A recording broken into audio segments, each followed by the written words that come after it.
สวัสดีครับเด้อ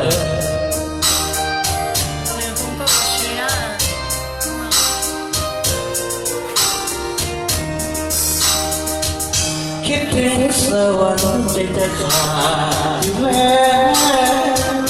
ด้วยหาน้องแก้วที่งานโสภาลาวันวันหนึ่งนางฟ้าลงมาสู่ดินเมืองว่าพายินลงมาบังให้มันนอนฟังเถิดนาหัวใจอ้ายนั้นถ้าบอกได้ด้วยความอะไรให้ดูน้องขอจะอยู่ขอบฟ้ายืนเพียงใดจะเจอเส้นใจอ้ายจะกลับมาจากวันสายน้ำไหลหลังเปลี่ยนไปกับน้ำใจให้หลังมาให้น้องเจ้าจุดสงสารอย่าลืมตัวน้อยทางไปเลยแยกสว่างแห่งนี้ไปเลย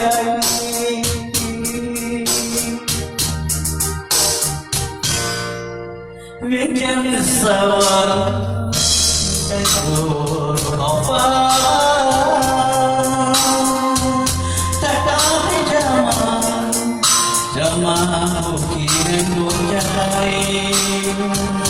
ขอให้น้ำมากินกันแค่ผ้าสั้นๆกันเอาไว้หากยอมทำได้เสมอ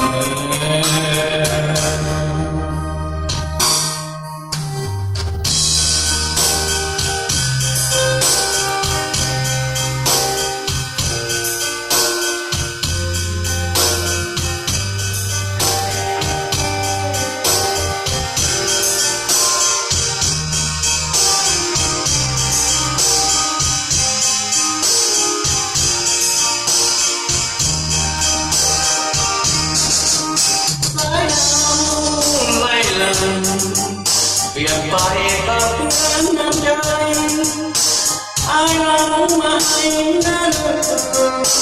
ขอให้น้องจงสงสารอย่าปล่อยให้ตายผ่านแดนสวรรค์แห่งนี้ไปไกล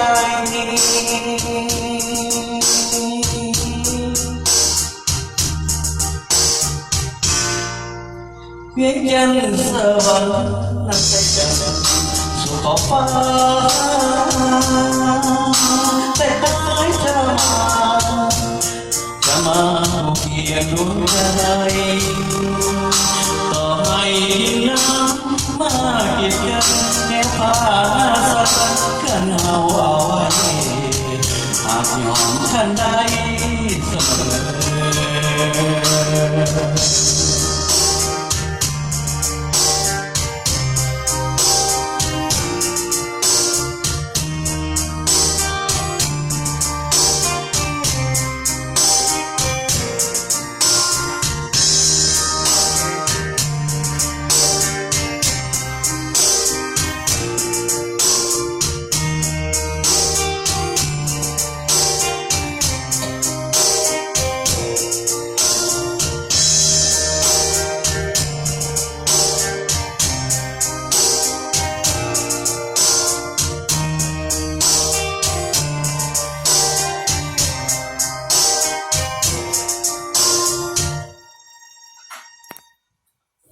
เวียนจันทร์